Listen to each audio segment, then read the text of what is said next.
This week, I am delighted to be joined by Father Cristopher Clohessy, Catholic priest and a lecturer in Shia Islam. He is the author of two very important books, Fatima, daughter of Muhammad, and Half of My Heart, the narratives of ZAYNAB, daughter of Ali.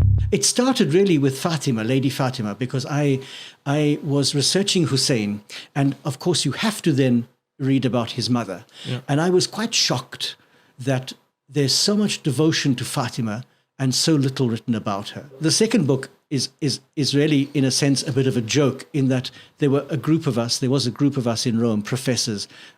All of us have doctorates in Arabic Islamic studies. So we were sitting around a table at lunch, basically complaining that the Muslim scholars are not writing about the women. The woman of Karbala, for example, substantial work. And we each decided that we would take a female figure and produce a proper biography. So, of course, I took ZAYNAB. I said, oh, well, I know her mother. I'm going to now do her. None of the others were serious. So none of the others actually did anything. So I plowed away, wrote this book, published it, and they were all quite surprised. And I said, well, we'd agreed that we were going to do this. I chose ZAYNAB because, again, somebody has written on others, Kulthum, for example. There is a good work on her. But I thought, again, ZAYNAB is this extraordinary woman to whom there is such immense devotion, and yet there's nothing written about her life. There are big gaps in people's knowledge about, what she did between the age of, 5 and 30, for example. Mm-hmm. So I wrote that book, and the book is called Half of My Heart, because there was a lament that ZAYNAB sung, I think, on the day of Karbala myself. Some of the historians put it later, but I think it was on that very day, when she saw the body of her brother and his companions unburied, and she refers to him as half of my heart, her brother Hussein. And I thought, well, half of my heart was the Fatima book, and now this is the second half, the ZAYNAB book. Now, I don't have any heart left, I suppose, but I'm certainly going to tackle other issues. But ZAYNAB is an extraordinary woman, and like Hussein, transcends all religious political barriers. She is a universal ideal. Her early years, as I think is probably well known, are quite a mix. I would say primarily quite traumatic. Okay. She loses her grandfather, the Prophet. She then loses, almost immediately after him, by a number of months, her mother, to whom she is deeply attached. Yeah. She then sees the murder of her father, and then she sees the murder also of her brother Hassan, Al-Hassan, and then she's going to be present at the murder of her other brother Al-Hussein. So this is huge trauma for a young girl. She would have been present, for example, when the house of Ali and Fatima was besieged. Yeah. When Fatima was wounded and lost the son she was carrying. ZAYNAB would have seen that as a young girl. She would have witnessed her mother's protest in the masjid when she preaches this famous sermon or protest against the refusal to give her what is her right and her due. And then she would have seen her mother's last days of illness and the enormous grief. So there's a great deal of sadness. But she is also present in this holy house. She is brought up, in a sense, not only by her parents Ali and Fatima, but by her grandfather too. We do certainly know from a number of Shia sources that her father taught her certainly some tafsir, and Quran, and that she was then later, as a young woman, asked if she would do the same for the women of Medina. So she would have groups of women to whom she would teach the same things that her father had taught her. But her own father, it is reported, used to hear her praying and hear her reciting Quran and teaching tafsir. He used to overhear her, and was always hugely impressed with her. Wow. And there's some wonderful anecdote stories about how, for example, she would never say the word two. Her father tried to teach her numbers, and she said, once you've said one, you can't then say 2 or 3. Why was that the case? Well, she was thinking of the essentials of Tawheed and this. But it was a deep piety and a deep understanding within her, clearly a deep understanding of the oneness of God, and how once one has used the word one to describe God, one cannot then use the word two for anything. How important do you think the role of Zaynab is in the story of Karbala? It's a very interesting question.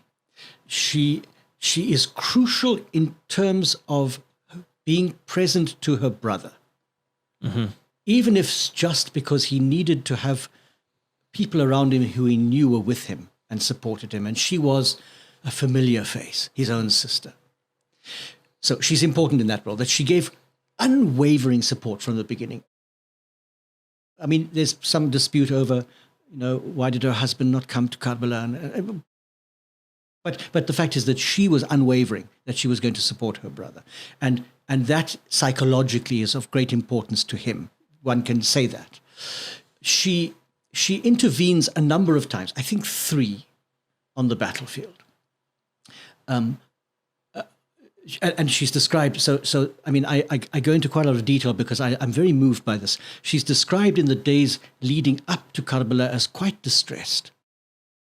She hears the enemy army coming and she breaks down. She hears Al-Hussein making this lament about tomorrow so many will be dead, and she breaks down,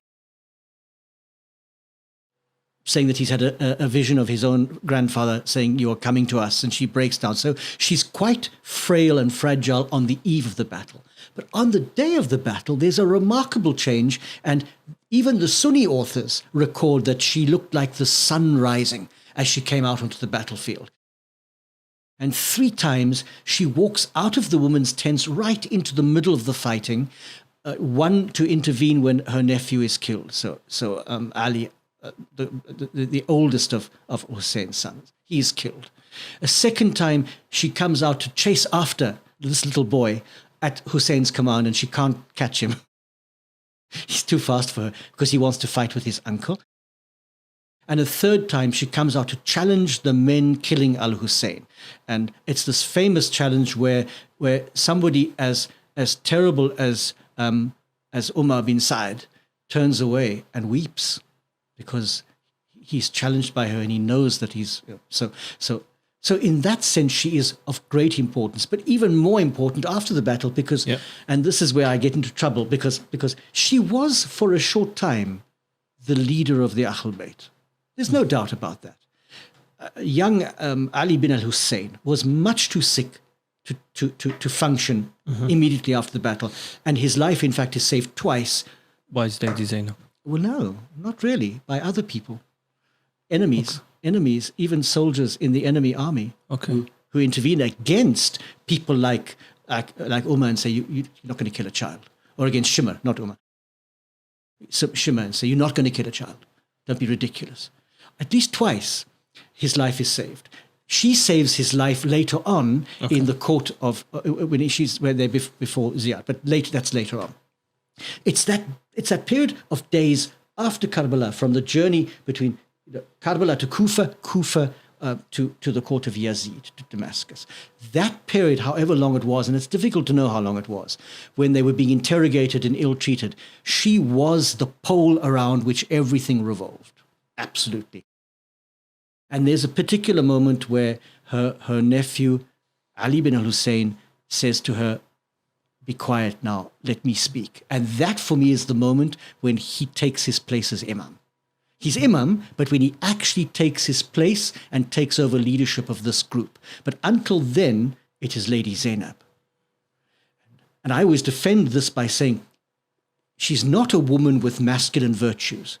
Bravery is not a masculine virtue, it's a human virtue. So we don't want to say she was as good as a man. That's a terrible thing for me. She was an extraordinarily powerful woman who betrayed all the great virtues, by betrayed I mean showed forth all the great virtues that are equally right in women as in men. Bravery, courage, the ability to speak with great articulation against injustice. And in a sense, she functioned as the leader of the House of Islam. Now, I mean, of the Ahl Bayt. So I then said to some scholars, could she be said in a sense to have shared in the imama? So I got into a bit of trouble there. Yeah. And I understand. Yeah, because because the imama is something more than that. But she certainly possessed some of the qualities that are crucial to imama. She did, without being legally without being imam, or without having the legal power and the jurisprudential power of the imam. She had some of the qualities that are necessary for the imam to function. Of that, I'm sure. It's beautiful that Imam al-Hussein gives her a will as well, just like he gives as-Sajjad, his son. Absolutely. Which is look after my daughters, don't hit yourself, don't slap your face, don't cry over me, don't let the enemy see you, whatever the text is, but he gives her an important role. Yeah. So it's key, and she plays this important role, and that's why I asked, because she famously says that whatever you do, Yazid, you will not obliterate. Wipe out our memory. So in fact, that's the crucial role, that before Ziyad and then before Yazid, it is Zaynab who justifies everything that her brother has done and perpetuates his memory. And so some people kind of say, well, if it hadn't been for her, Karbala wouldn't have continued. I'm not sure about that myself. But she certainly is the one who defends his actions before these two and justifies all that he has done. Absolutely, Zayn al-Abidin is the imam. Absolutely. And of course, there are different stories about how old he was at the time, how sick he was at the time. We understand all of this. But she bursts through the texts as this extraordinary figure who just takes control. She's the matriarch, if you like, of the Ahlul Bayt at that moment.